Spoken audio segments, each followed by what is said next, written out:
Check 1, 2.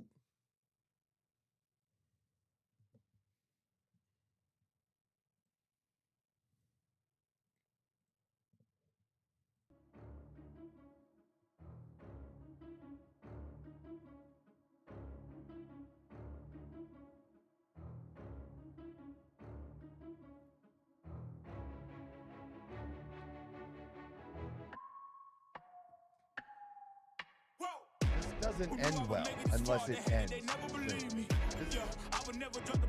Can't just report the fucking obvious.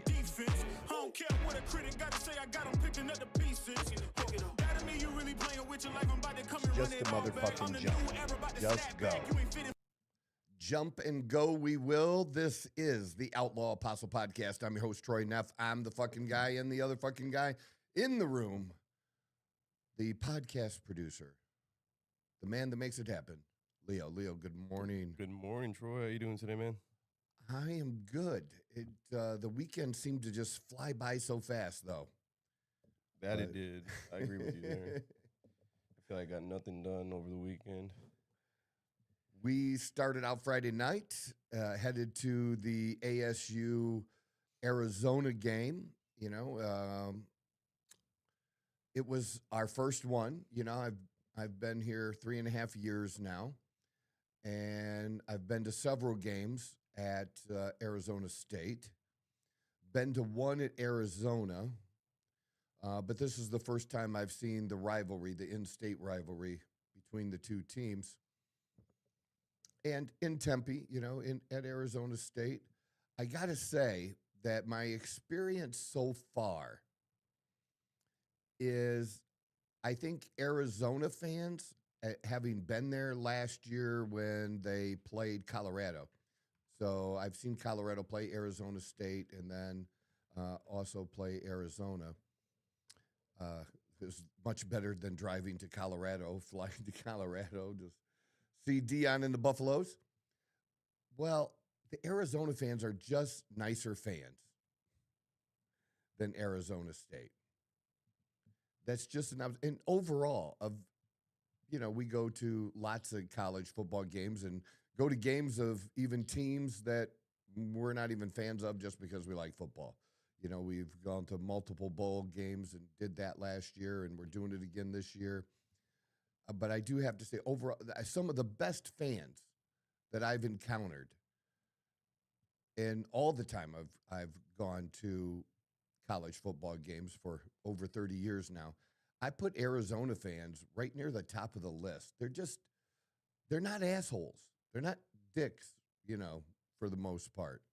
You know, any of the fans can get a little exuberant and stuff, but Arizona State and the college kids and alcohol is not a great, it's not a great mix. They do not handle it well. That's just my observation. It's like it's just football.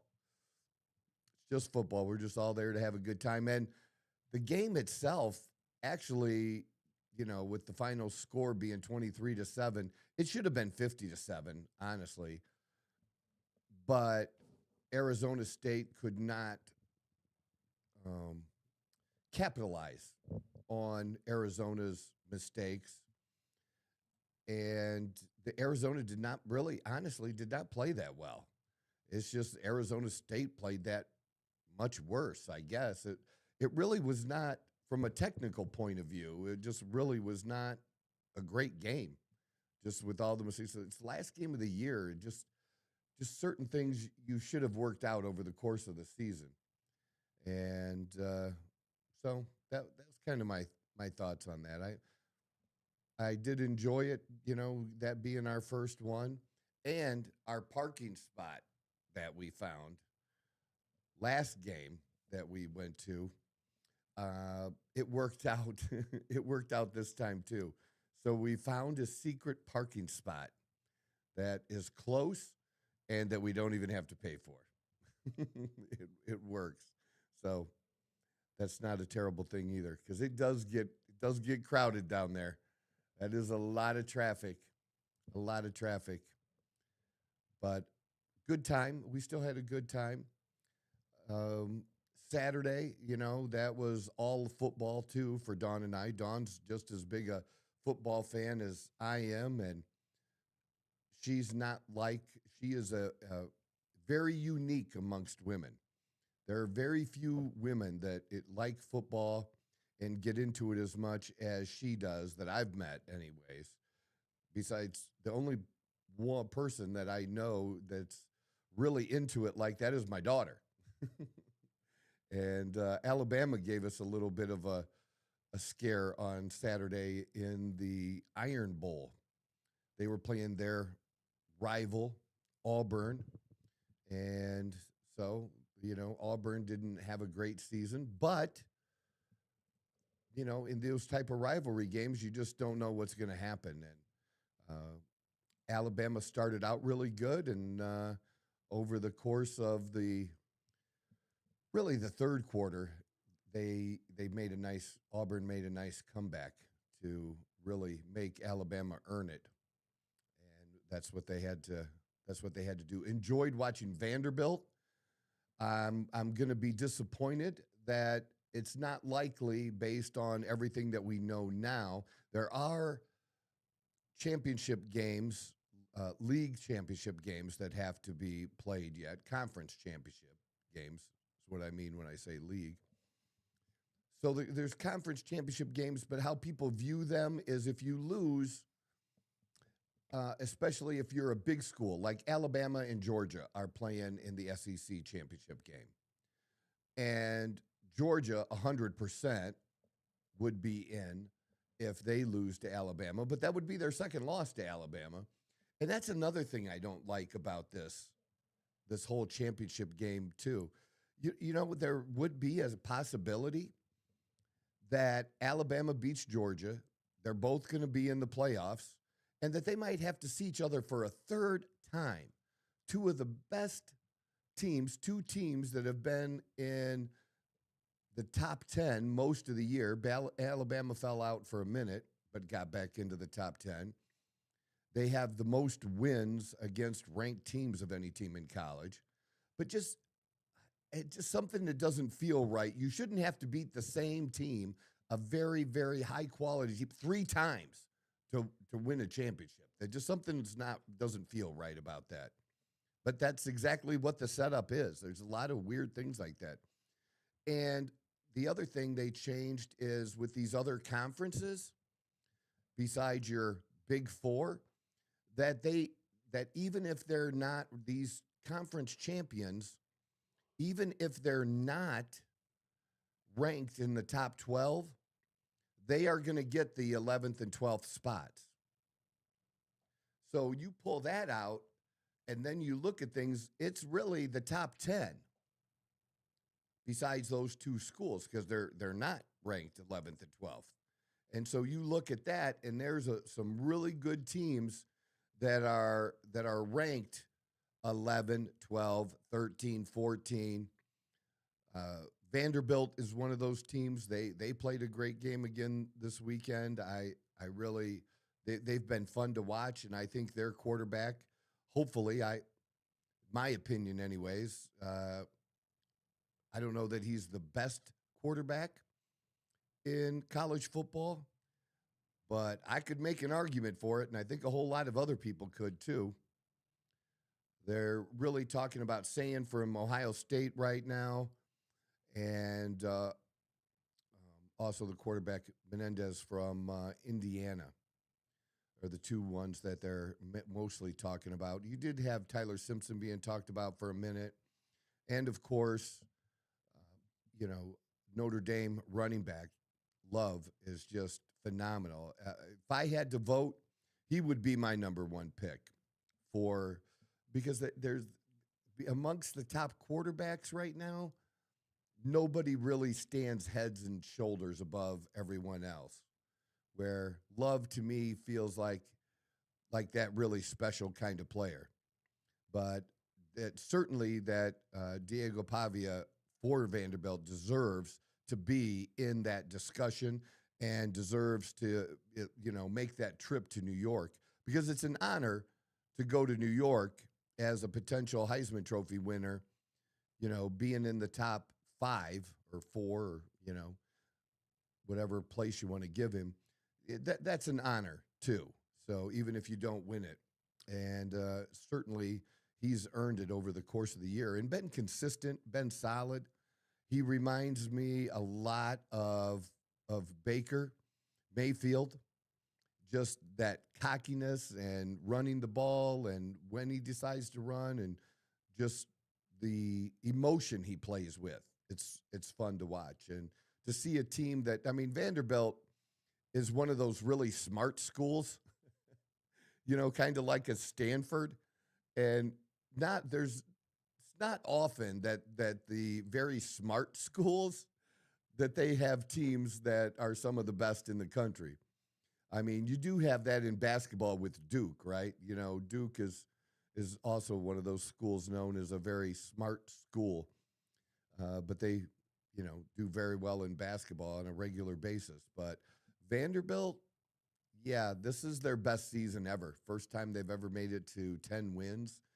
They finished at 10-2, and I think they can compete against any team in the country. They've been consistent, and not everybody else has been consistent. The big talk though is Miami and Notre Dame. And the Miami Notre Dame talk is like off the charts in football circles. Miami's only real card that they play is, well, we beat Notre Dame. Yeah, you beat Notre Dame in the first game, and you beat them by a field goal. And then Notre Dame also lost to Texas A&M, who has been top ranked the whole season and just had their first loss. And so you put that together, they lost to two highly ranked teams at the time by a total of 4 points. And after those first two losses at the beginning of the seasons, and I thought their season was over. If you go back to that second loss and you go back to the Outlaw Apostle podcast that followed that second loss from that weekend, I guarantee you I said that they were done. They're over, season's done. You can't come back from that. And then they proved me wrong. They've earned their way back. They look like one of the best teams in the country right now. Their running game running on all cylinders. Even after you get past Love, they have other backs that are contributing in a big way. And there's not a lot of really great running teams in college football right now. And Notre Dame certainly leads that pack. And then defensively, too. I think their defense is right up there, just very similar to Ohio State. Ohio State, I think, has the best defense in the country. But right behind them, Notre Dame. So Notre Dame, I really believe, deserves to get in and be a number 9. They will. Miami's been on the outside looking in, mostly because their losses were later in the season, and they were to two unranked teams. And that's a big deal. The unranked teams you should beat most of the time easily, unless it's a big rival. Like if USC was unranked and Notre Dame played USC, something like that, where it's a big rivalry between the two. But USC's been mostly in the top 25 for the season. I was just using that as an example. So interesting how things have played out, and we'll see how it goes after these games, after these championship games. But they got to do something with the championship games. It's been a problem for a minute, where sometimes it's better not to make the championship game, and you don't make the championship game, you're just getting a week off to recover and then getting right back to it, and you're still able to make the playoffs. I mean, the Alabama did that one year, not too long ago, where they made the playoffs when it was just the 4-team playoff, where they made that, and but they had a loss. They didn't make the championship game, but they made the Final Four. And then they went on to win the championship that year, the national championship that year. Some people are, talking and on the Indiana bandwagon, and I applaud Indiana like greatly. But I do have to say, there's no way should Indiana be number one over Ohio State. I mean, Ohio State has going, their Ohio State's last loss was the Ohio State Michigan game of last year. And that was their only loss last year. And they're undefeated this year. And maybe their schedule isn't as tough as some others, but you see what you see on the field. And they are a strong team with some of the best wide receivers in the country, even young wide receivers who are the best in the country. And again, I applaud Indiana and what they've done. I think they are absolutely deserving of, being in the top four. And even if they lose to Ohio State, unless they get blown out by Ohio State, then I could see them falling to 5 or 6. But I think most likely they can lose and still stay in the top four. And that's what I think is going to happen, though, too. Ohio State is just the better team. But if Indiana happens to win, well, look out. There's more people ready to jump on that bandwagon, I think. And they deserve it. They deserve it. But I don't think as of right now, with the body of work, that I would place them ahead of Ohio State. Ohio State's been at the top the whole year, although they didn't start at number one. They've been at number one for I don't know how many weeks now. Most of it, right? Except for the first couple. So to take them down, you got to beat them, is what you have to do. So some teams are going to get left out. And I think Miami is going to be one of those teams that's going to, they could be number 12 ranked in the country, but be left out because those other two teams from the other conferences are going to be in because they're conference champions. And you could have a conference champion with 3 losses. That's not really a team that not ranked in the top 15 even, and they make the playoffs. There's just something about that I don't like. Why isn't it, if we expanded the playoff to 12 teams, why isn't it the best 12 teams? I mean, I get it with these smaller schools, but let them have the better bowl games that aren't included in the playoff picture. Let them have that or something. But just because you win your conference, if your conference is not good, you just shouldn't automatically get in. I want to see the best teams. I think most people want to see the best teams slugging it out, fighting it out. And if that were the case, that we did that, then we wouldn't have, the same controversy that we're going to have this year. And there would definitely be some controversy. And along with that controversy is Lane Kiffin. Everybody has an opinion about Lane Kiffin leaving Ole Miss. I certainly have an opinion about it. I don't like it. I wish he would have stayed at Ole Miss. Honestly, I'm not one of those people that thinks LSU is just this great, awesome job and is head and shoulders above everyone else. It's a good job. It's a top job. And yeah, it might be higher on the list than an Ole Miss, but look, you're in the SEC. And you are Ole Miss, and you're a coach who's finished ahead of LSU. So you were able to get the job done of making the playoffs at Ole Miss. And so what do you need? Why is it, do you think, that you need a little extra NIL money that maybe LSU gives to players that, other schools can't, or their facilities or whatever? I'm pretty sure there are boosters at Ole Miss that are wanting to contribute there and make that a powerhouse too.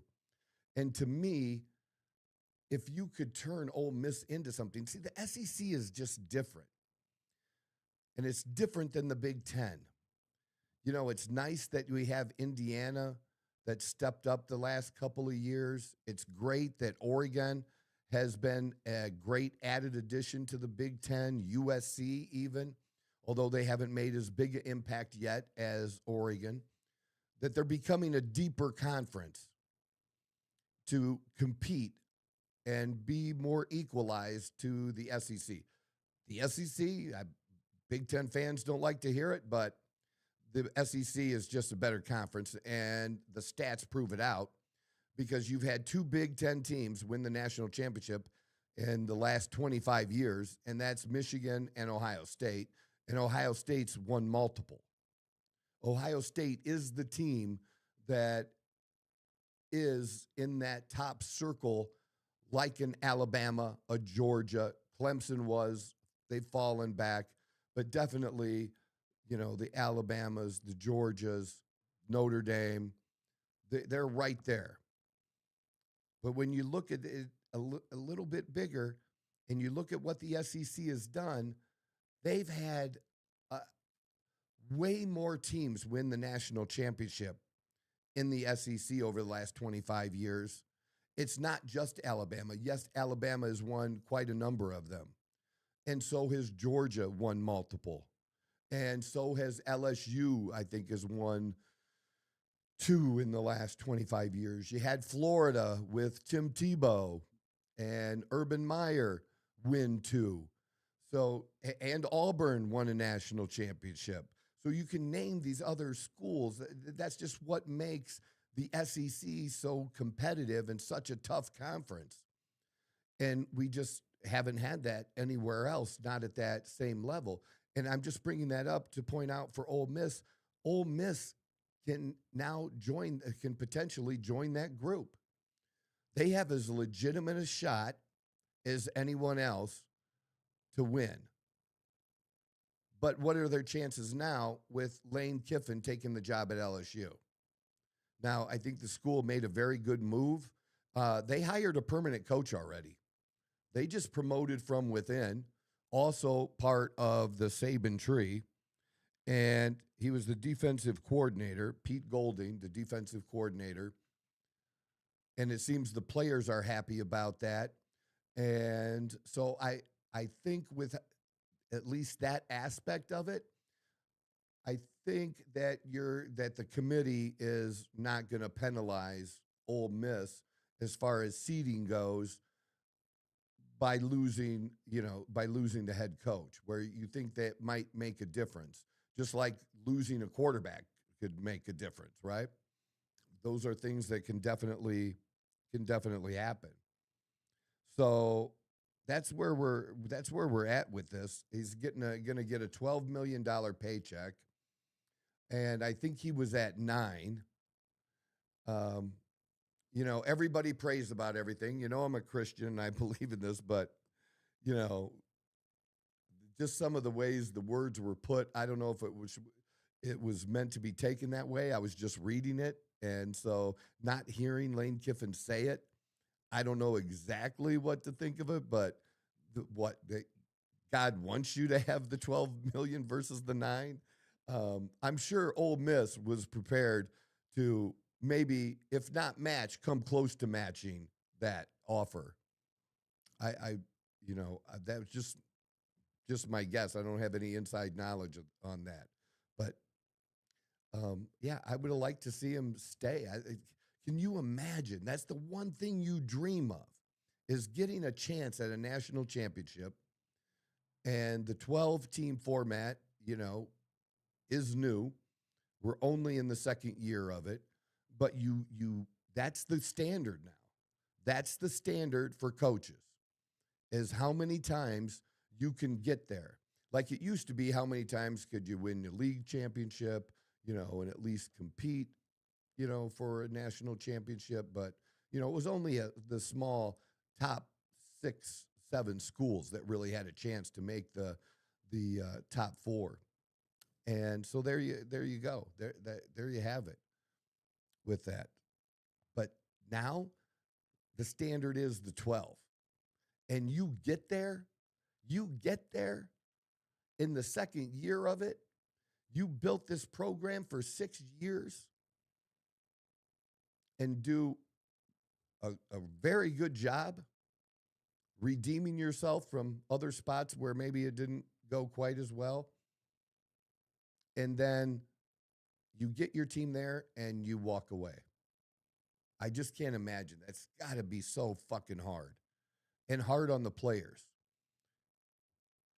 And I care more about the players than I do the coach or the school. But the whole thing is a mess right now with coaches and the timing and when coaches get fired, when they can get hired. The NIL is a mess on, just when teams can recruit and not recruit, and they're changing that, but it's all still a mess. I don't have an answer for it. I don't know what the right way is, but I can look at what the current situation is and say that that's not the right way. And I think anybody in that position that's an AD or coach would agree with that. This is not what's best for the sport, best for the teams, best for the players. Something's got to give, and hopefully they address it, and keep addressing it until you get it right. Keep making it better. That's what I hope happens with this. And I almost want to root, honestly, I almost want to root for Ole Miss a little bit just because of that. To see those players. Can you imagine how much that would suck? That the team that you coached and got to the playoffs wins the national championship, and those kids get a ring and you don't. That would be like, ouch. Oh, that would be like karma, like fucking you up good. That would be. But I'm going to stick with my Notre Dame.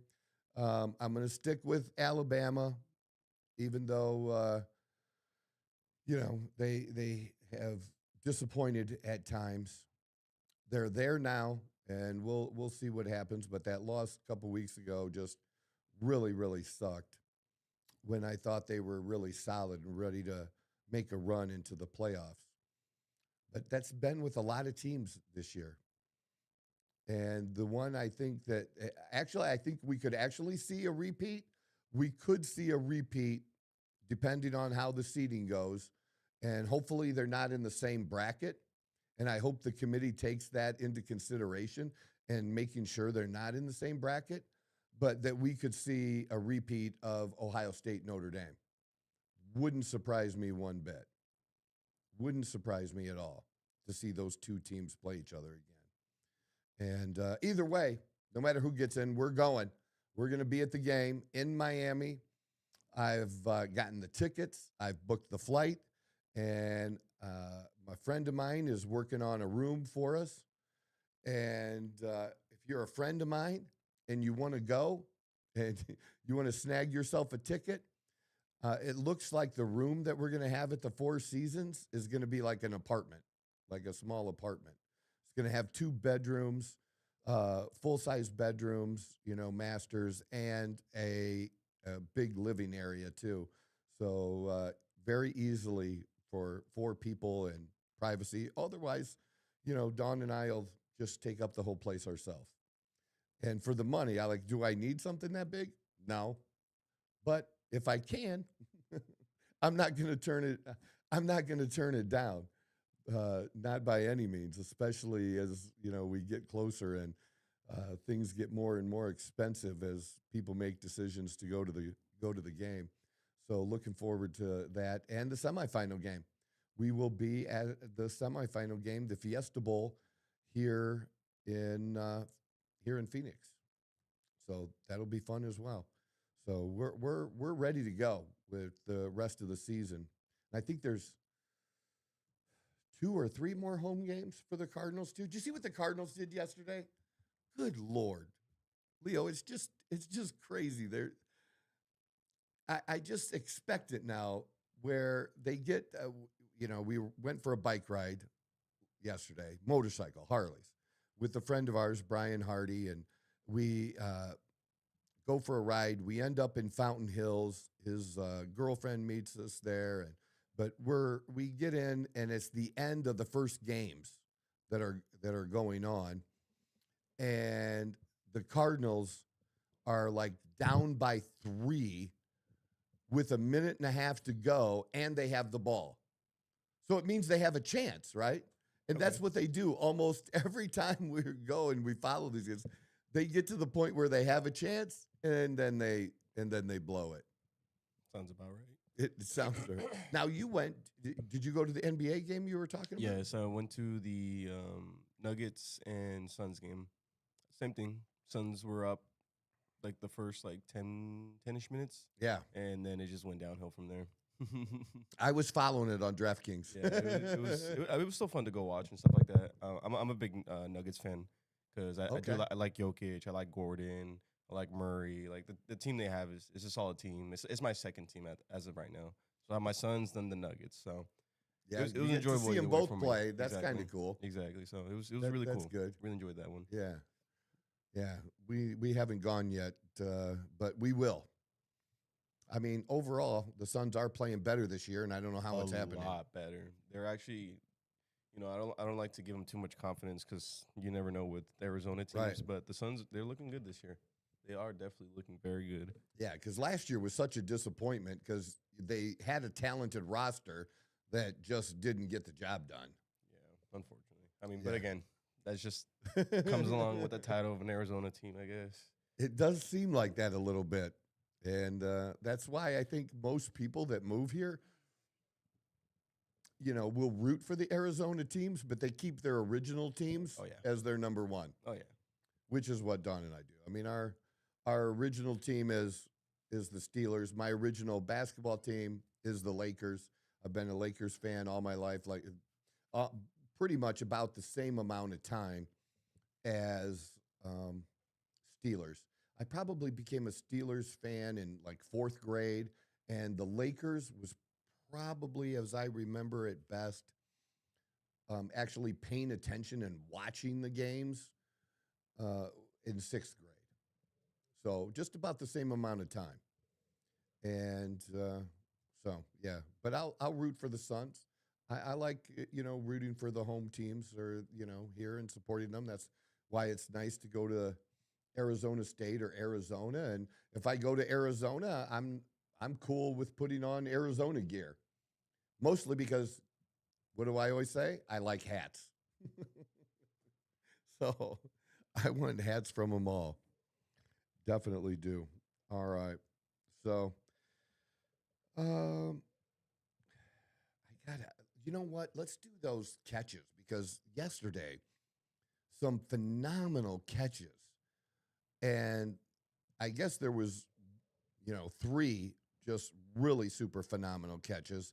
But the one I actually saw when it happened and not as a replay later, the other 2 I've seen as a replay, was the Washington catch. And just how the guy had his hand cupped and how he caught the ball one-handed falling backwards was just insane. So, why don't we go through the 3 catches that you have there? Target!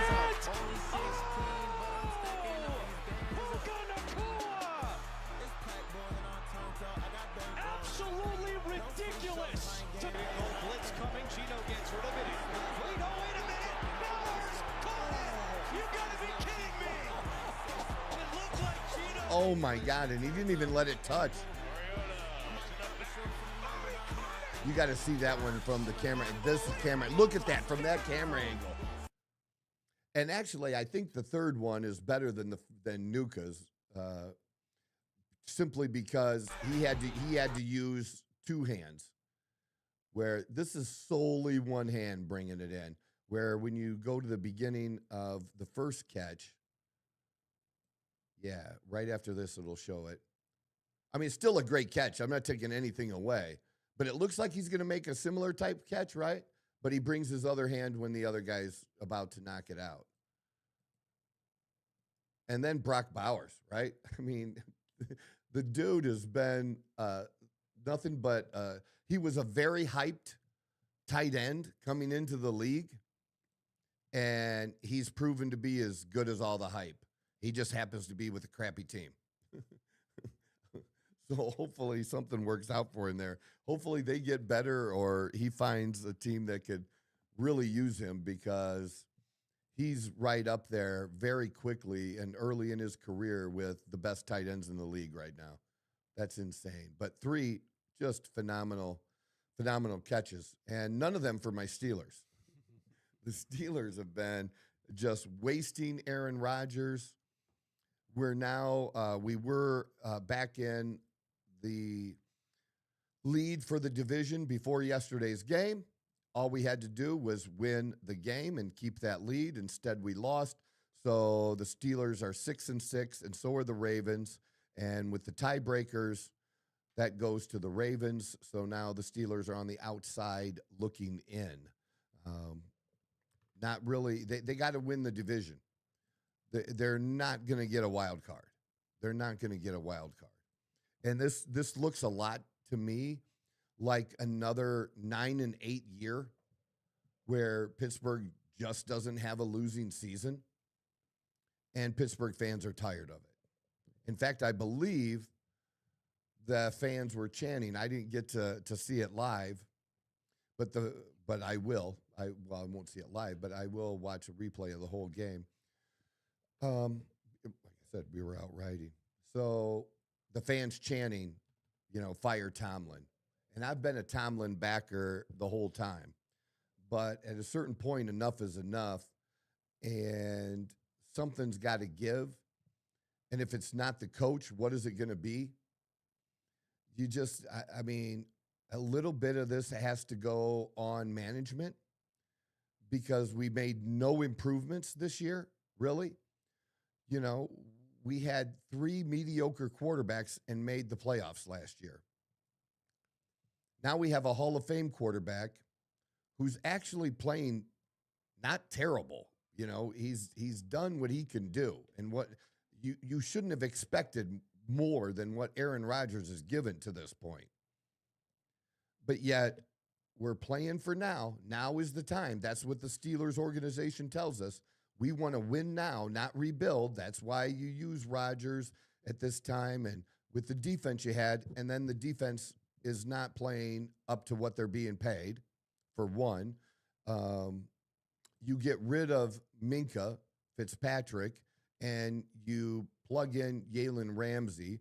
Defensive backs, one safety, one a corner, but still, it's not a huge difference between the two, but it wasn't a big upgrade. At least in my mind, it wasn't a big upgrade. And I liked Minka, and he was still in the prime of his career. And I'm not saying Ramsey's not, but it just wasn't an upgrade. If we could have kept Minka and added a Ramsey, that I'd be all in favor of. That would be an upgrade, right? And then on the offensive side of the ball, I was good with Galen Warren being the full-time, starter, getting the ball the most. I liked Najee Harris, but, he did the minimum. And 1,000 yards to me isn't a big deal rushing if you just getting 1,000 yards, because it was a bigger deal when the NFL had 12 games. It was a bigger deal when the NFL had 16 games. Now 17 games, 1,000 yards, which used to be a really standard for top running backs. I think that standard should be 1,200 yards now. Same for wide receivers. Having a 1,000-yard season was considered very good, and adding up those 1,000-yard seasons. But now that we're at 17 games, I'm sorry, 1,000 yards doesn't impress me. And I think DK Metcalf, I think he's come in and done his job. I don't think he's been a letdown. But what's been a letdown is we still have the same problem as we had last year, is that we only have one decent wide receiver and a bunch of number 3s or people that are on the bench. Even if we have no number 2 or no potential, 1A, 1B. Look at the Cincinnati Bengals, 1A, 1B. Look at the Cowboys, CeeDee Lamb, and they took Pickens. That's 1A and 1B. That's two. The better teams have 2 really good wide receivers or at least they have a second one that doesn't suck. All we have is a bunch of tight ends, and we're not playing. We needed another wide receiver all season last year, and we still need the same thing today. And if you're telling me you're trying to win now, how is putting that together? How is that trying to win now? And so I think the fans have a legitimate beef, but I don't think, to me, where it falls on Mike Tomlin is I'm pretty sure that the head coaches have significant, if not 100%, maybe 90-10, no less than 80-20, as far as power in determining who their assistant coaches are going to be, who their offensive and defensive coordinators can be, right? That's where we've lacked, and we've lacked it for a while. I don't know why we're going backwards on defense with the defenders that we have. Even Cleveland, who sucks, they still have like the second best defense in the NFL. They still play, lights out. We are not playing to that potential right now. TJ Watt, this is probably the worst year of his career so far. He's just not getting the job done like he has up until now, where, just down the road in Cleveland, Myles Garrett's tearing it up. Now, I didn't think Myles Garrett deserved the most valuable player for defensive player of the year. I don't think he deserved it last year. I do think TJ Watt deserved it last year. But this year, nobody's close. Nobody's close. Myles Garrett, hands down.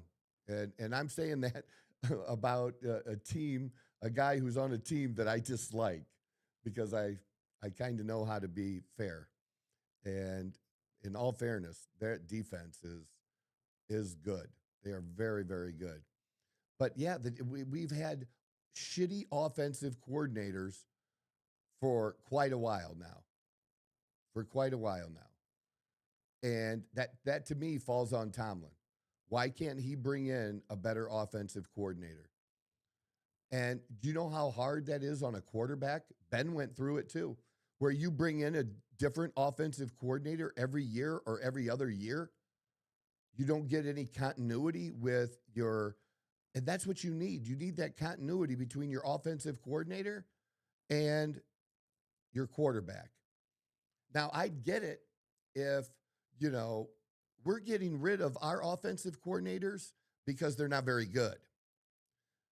It's a different ball game because as a coach, you don't want to hold people back, but it's a whole different thing like what you have in Detroit, and it has affected them this year, that other teams hired away their offense and defensive coordinators because they're damn good. And look at what they're doing. They're doing decent. Look at Chicago. Chicago's turned things around, right? So, yeah, definitely. I'm at the point where I was the part of the last group defending Tomlin, and I'm with other Pittsburgh Steelers fans. The dude is going to be in the Hall of Fame. He deserves to be in the Hall of Fame, but the time has ended. And the Steelers have been amazing to have three head coaches since like 1968. Do you know how phenomenal that is? Like, that's just shy of 50 years.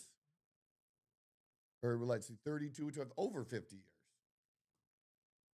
Over 50 years. Just shy of 60. That is unbelievable. Nobody has come close to that in any sport. And it matters. It produced 6 Super Bowls. But the time is, I'm not trying to bail on my boy. He's still young, just with a lot of experience. And I'm sure he can get another job if he still wants to coach. But something has to change with the Pittsburgh Steelers. And And I don't like seeing all of this. I always look at, well, who are we going to get to replace him? That to me matters. Just to fire your coach, okay, well, who else is available? That's good. And what are we going to do? So Pittsburgh has a lot of work to do. Yesterday, in fact, they broke a record, the Buffalo Bills. That is the most running yards against a Pittsburgh Steeler team in a Crisure or whatever that stupid stadium name of the stadium is now. Well, we'll just go with Pittsburgh Steelers stadium. That's the most running yards against them in their own stadium in like 21 years. It's a long time, or the most ever, I think, in this stadium. So, but it's been something like that. Oh, I was wrong by a year, huh? 69, not 68. For Chuck Noll. Still, it's like 56 years with 3 coaches, and that just doesn't happen. And when you're going through quarterback after quarterback after quarterback like they do in Cleveland, when you're going through coach after coach after coach like they do in Cleveland, and I'm not just trying to pick on Cleveland, they're just an easy example, things do not work out well. I mean, in the last 25 years, I think the Browns have been to the playoffs twice, maybe no more than 3 times, but for sure I know of twice. 2 or 3 times in 25 years is not good. There's nothing good about that at all. So we'll see what happens with my Steelers as they're crashing now at 6-6. And you just feel like the Ravens at 6-6 are just a better team. They just got better weapons. And so it's gonna not be easy for sure. So I know it was a lot of sports today, but that's what was on my mind. That's what I wanted to talk about as far as most of what I have. I do have some other things I'm going to drop on you here really quick and kind of go through things. And one of the things I want to mention, I do watch other podcasts, and I do like to let people know what I listen to, what I read, what kind of information I'm taking in, and then, sharing and what I base my opinions on based on information that I take in. And one of the people that I've enjoyed listening to is Sean Ryan. He was a Navy SEAL. He does a great podcast, does some really good interviews. And I've seen Jocko Willenick. I've seen him interviewed many other times, listened to, all different kinds of things he said. I've listened to his book. I didn't read the book, Extreme Ownership, but I listened to it because I do like audiobooks. And when I got to drive, I don't like to just listen to music. I definitely like to take in information as often as I can of something that's going to make me better, make me more informed. And that's why I spend so much of my time, listening to other things while I'm working, while I'm driving. But Joe Rogan, a typical Joe Rogan podcast is typically 2 to 3 hours, right? That's pretty common in there. And 3 hours is no short podcast by any means. The episode of Sean Ryan and Jocko Willenick is 5 hours and 57 minutes, just shy of 6 hours.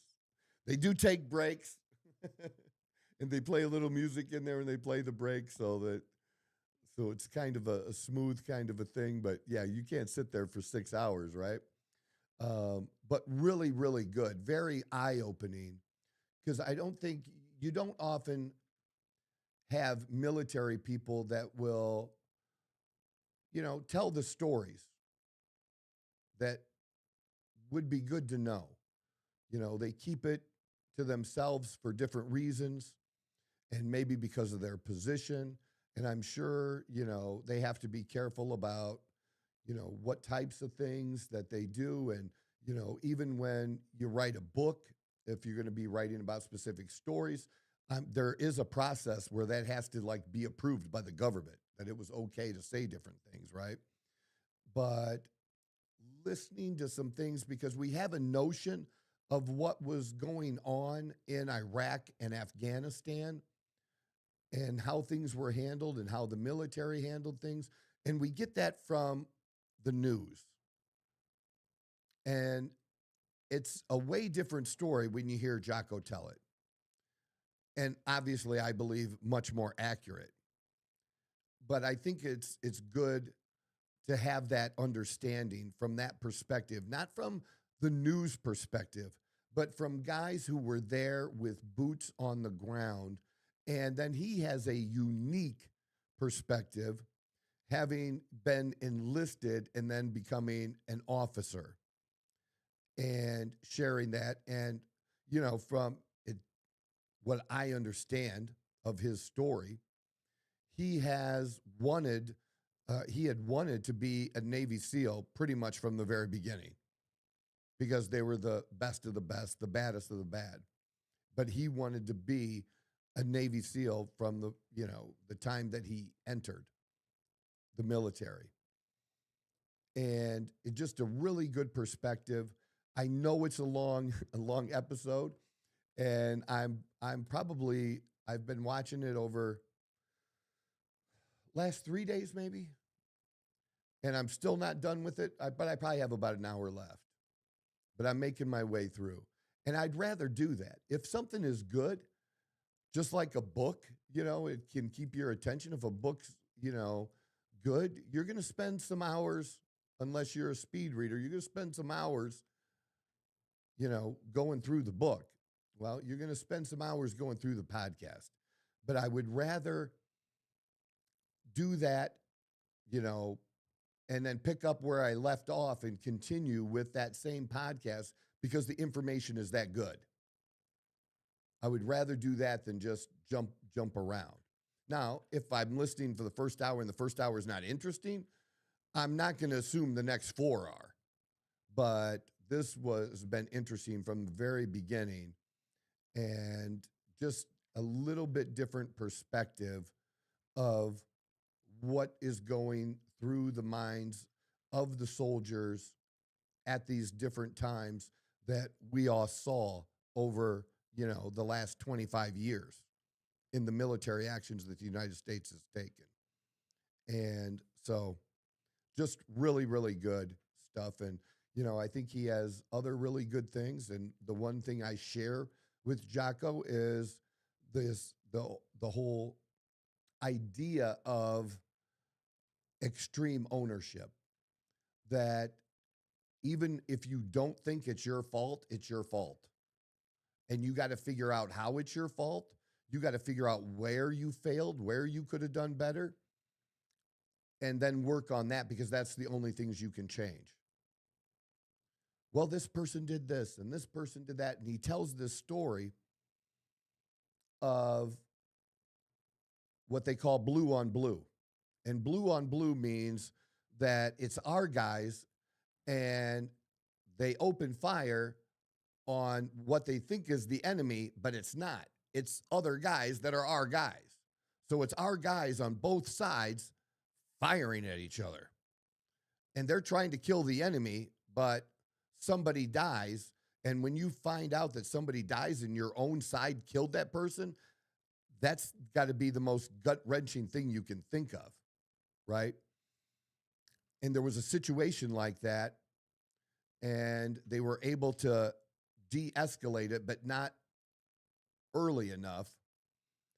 And Jocko talks about going through the whole process of each of the individuals that were involved and where the failure was. And there was many failures. But at the end, he took it all, because it was his job to be able to communicate to them about what their role was and the decisions they should be making. and he took ownership of it. And that just is, you just don't find people like that. You know, you find just in life in general, people want to blame somebody else. Right now, people want to blame the government. People want to blame the government because they're not where they want to be financially. There's a trend on TikTok now. I don't know if you've seen it, Leo, where these women, I haven't seen a guy do it yet, but women get on TikTok and they beg. The new trend is they do a video that says, if, 40,000 of you send me 50 cents, then I'll be able to pay off all my credit card debt and be debt free, and my husband can quit his second job. Well, bitch, do you have a first job? Just the begging. It's not, I just don't like it. It just rubs me the wrong way. And it's these young girls in their 20s that are doing this, right? And they have no shame about asking for the money. None. I can never imagine doing that, ever. It's just such a turnoff for me. I'm not against helping people. I mean, anybody who truly knows me knows that I'm not against helping people, but helping people that help themselves. What are you doing to help yourself? And it's not that, this is not a case, my child has cancer and, one of us have to be here and only one of us can work or something like that. It's not like that. It's just, wouldn't my life be better if this was all paid off or my school debt was paid off or whatever that they're just doing? I can't stand that. Because what I personally went through, and I just had somebody recently, because when you disagree with someone, like what I did is I pointed out to someone that what they posted was a total fabrication, that it was about birthright citizenship. And the story was that this birthright citizenship was going to mean they were going to kick out a bunch of Democrats and that the vote was a tie in the Senate and J.D. Vance had to make the tie-breaking vote. Well, there is a bill in the Senate that's in a committee that's been in the committee for like 10 months, but it's a different bill. It's not identical to the one that was being talked about for birthright citizenship. And then also in something that the person tried to post to prove he was right, it talks about Senator Mark Rubio. Guess what? That can't be true. Why? Because Senator Mark Rubio is no longer a senator. He's been the fucking Secretary of State since the beginning, very early on in the Trump administration. So this is a story that's been repeated a few times on Facebook that every now and then gets traction because people want it to be true. If you're a conservative, a lot of conservatives would like this to be true. And it's just not. So this woman I pointed this out and I checked like multiple times with Grok, ChatGPT. I pushed them. I got the answers, I dug deep. I don't just post dumb shit. I actually fact check beforehand before I do that kind of stuff, and even in answers that I give now.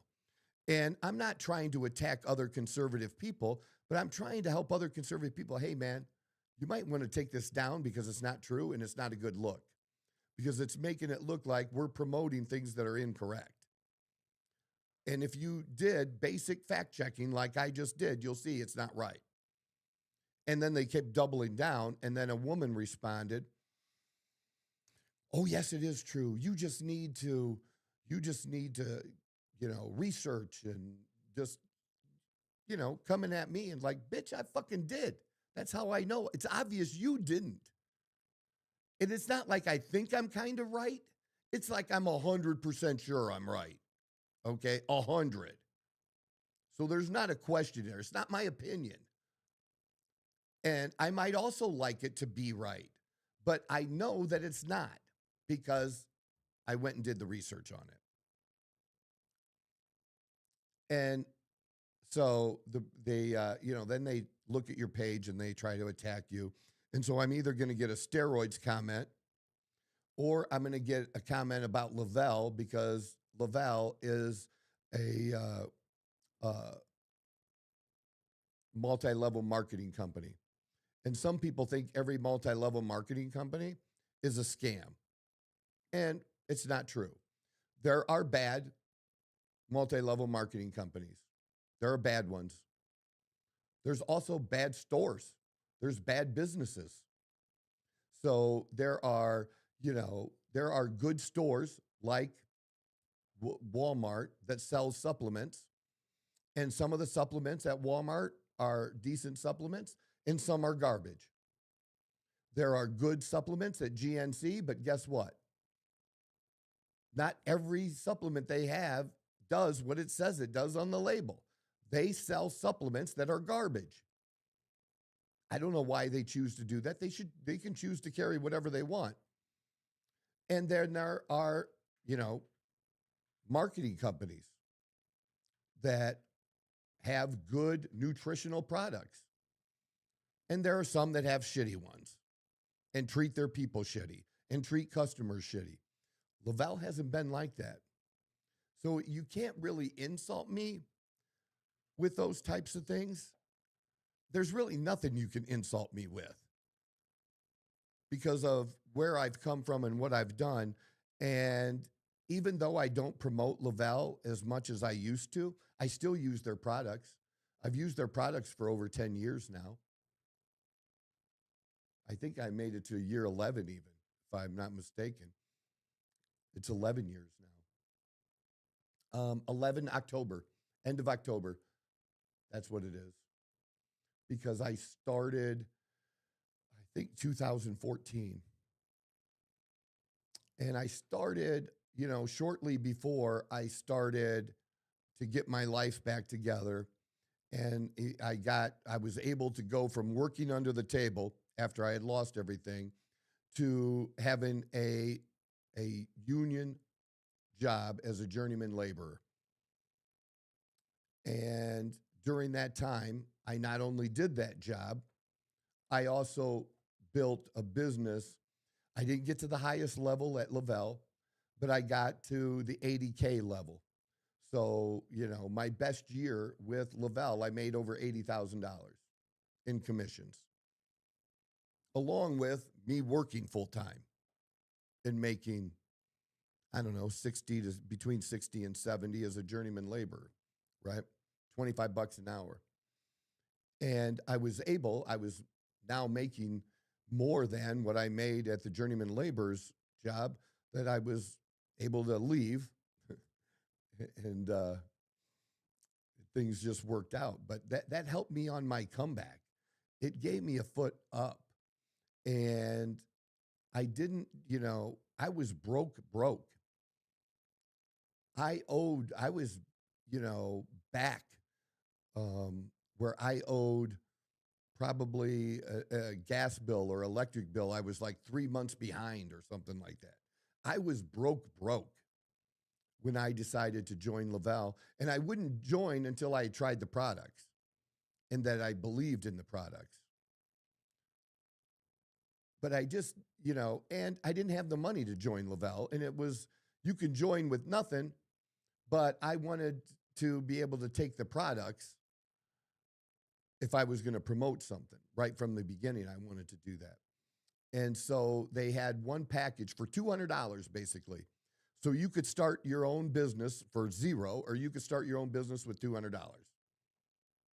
And then people are going to order by going through you, and the company's going to ship it to them, and you're going to get your commission, right? And I've always been honest about their products, what works and what doesn't work, and which ones I like and which ones, I really don't. And there are a few of their products that I would tell the CEO, the current CEO of the company, I would tell him to his face, this is not a good supplement and you should really change it and make it right because it's not good. And the best one I can think of is they have a creatine gummy that is not up to par in any shape or form. And I don't take it anymore. I take it from another company um, that I've done the work on the research. It's legit. It has clinical doses of creatine in it. So I know that I want to get 5 milligrams at a time, at least 5 milligrams a day. And I've actually upped that. I've been doing 5 milligrams in the morning and 5 milligrams at night. And I'm not doing that for really bodybuilding benefits, although a lot of people who lift take it. I'm doing it more for the other benefits that they've come to determine that deal with, the mental side and just clarity and being clear and things like that. So that's why I've done that. But I've always been honest about the company and the company's products. But that gave me an opportunity to do something for, how can you start when you're broke? How can you start a business for $200? Well, you know what you have is you have time. You have time. And if you're working a full-time job, maybe working some overtime, which I was. So I never worked less than 40 hours a week. A lot of weeks it is 48 to 50, and then, as many as 60 hours. But mostly between 40 and 50 every week. Minimum of 5 days, some days 6. Well, you have time before work, you have time after work, you have time at night. And that's what I spent my time doing, is something else, to build something else. Because just I didn't expect that $65,000 was going to be enough. I do. We're talking 14 years ago. We're not talking today. That even buys you even less today, that amount of money. But I didn't blame anyone. I didn't try to get any benefits. I didn't try to apply to anything. I went without health insurance. I didn't try to get, Medicaid health insurance. I didn't have health insurance until I got the union job. And then after I left that union job, I also went without health insurance for a bit. But I wasn't blaming other people. I wasn't expecting that from other people. It was me. I took that on. And then I kept adding things, and I rebuilt over it. It took 10 years. It took 10 years. And I've even come further than that now. But 10 years, easily, that I put into it. After, being very comfortable for quite a while and building a successful business, and then to have nothing and have to do it again. I put my head down and I did it. I didn't quit. And that kind of hit me, and I'm going to wrap it all together, because one of the things that Jocko Willenick said in the interview with Sean Ryan, when he was asked about how do you make it through the training that they have to go through as a SEAL. And like, if they mess up something once, they get a second shot at it. And anything he messed up on that second shot, he made it through. Otherwise, you have to start. You could be 2/3 of the way done, but if there's a difference between quitting. If you quit, you're done.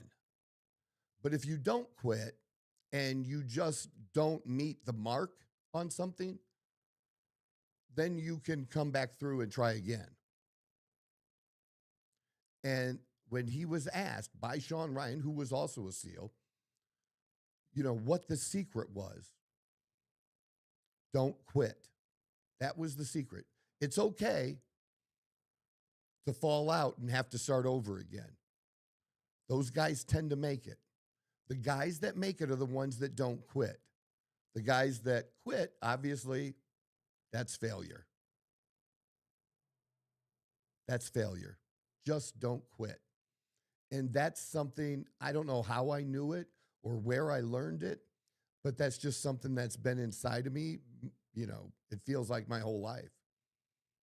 Just don't quit. Just keep going, which is why I do this. It's why I do this. I'm just not quitting. We are going to figure it the fuck out. And I might be slower at it than somebody else. Maybe somebody else can pick it up and be more successful faster. But once we get there, once we reach that success that I'm going for, none of that will matter anymore. It only matters that we'll have gotten there. That's all that'll matter. That's all people will look at. People don't look at the hard work that it takes to get there. But you're seeing it in real time by following this show. So share the show. We talk about men's stuff. We talk about sports. We're going to talk about health, nutrition, being the best man you can be. And you should, we're patriots, man. You should care about your country. If you don't care about your country, you don't have to like Trump. You can even hate your government, but love your country. If you love your country, we want you to be a part of our family, be a part of our show. That's what I want. People who truly want the best for America and Americans. That's what I want. Hopefully you see that and you share. As I've asked, a bunch of clips we have that are very good. And if you have some ideas, communicate with us. I'm not so arrogant that I can't take criticism. And you can say dumb shit to me because it doesn't matter. It's not going to stop me. It's not going to affect me because I'm going to keep going. That's what's going to happen. So come join us again on Wednesday. We start around 9 o'clock, give or take. We go live. We're going to have some interviews we're going to be doing this week that we'll be putting up shortly. And the second Dawn interview will be, when are we putting that? You're not, hit your button. Sorry, I was going to ask you after the show what day specifically we're going to put that up. I wasn't sure if we wanted to wait all the way till Sunday, but... Yeah, okay. We'll talk about that. Sunday was specifically the day I like to post them just because they do well when you get posted on Sunday. But it is up to you when we want to post that. Yeah, but, how do we work? We work that, I make the final decision, but I take your input seriously. Yeah. And when you say that, unless I have a good reason to not go with that, then I'm like, do it Sunday, Leo. You gave me a good reason. You know what I mean? That's what makes us a team. I love it. I can't, that's what you guys got to understand. You can't be the best at everything. You got to get other people in your life that want that for themselves. That they want that for themselves. That's what I wanted to say. Because if he wants it for himself, it's not being selfish. He should want it for himself even more than for the show. Because if he does it for himself, he's going to care about it more and the show will benefit. Do y'all get that? Do you follow through on that? That's why individualism works. And that's why collectivism doesn't. It's why capitalism does work and socialism does not. Now, you can turn any type of system into a corrupt system, but it doesn't mean that the core thing doesn't work. The core of capitalism works every time it's tried. When they bastardize it, when they use crony capitalism, it doesn't work. But it's about the individual. Do what you want to do as the individual, and you're going to contribute to the rest of the community that way. That's how you're going to best the community, the world, you yourself. We got to get over this thing that it's bad, where we think it's bad that, they just care about themselves. No, but you should care about yourself the most, more than anybody. If that wasn't a thing, then it is a thing. It's about self-awareness and understanding that. So that's what I have for today. People, we appreciate you. Much love. Again, TikTok, Instagram, Facebook, and X. Hit us up there. Oh, Substack now too. Substack. This is the Outlaw Apostle Podcast. I'm your host, Troy Neff. I'm the fucking guy. Whoa. Who knew I would make it this far? They hated, they never believed me. Yeah, I would never drop the ball. I know I make it look easy. Yeah, Mayweather with the defense. I don't care what a critic got to say. I got them picking up the pieces. That to me, you really playing with your life. I'm about to come and run it all back. I'm the new era, about to snap back. You ain't fit.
Protein. Workout with that don't do. For some reason, when you own a powerlifting gym, you drink a lot. Alcohol and lifting weights sounds like a great plan. How did it come about that you decided to compete? Not that I'm doing it for other people, but it sort of is.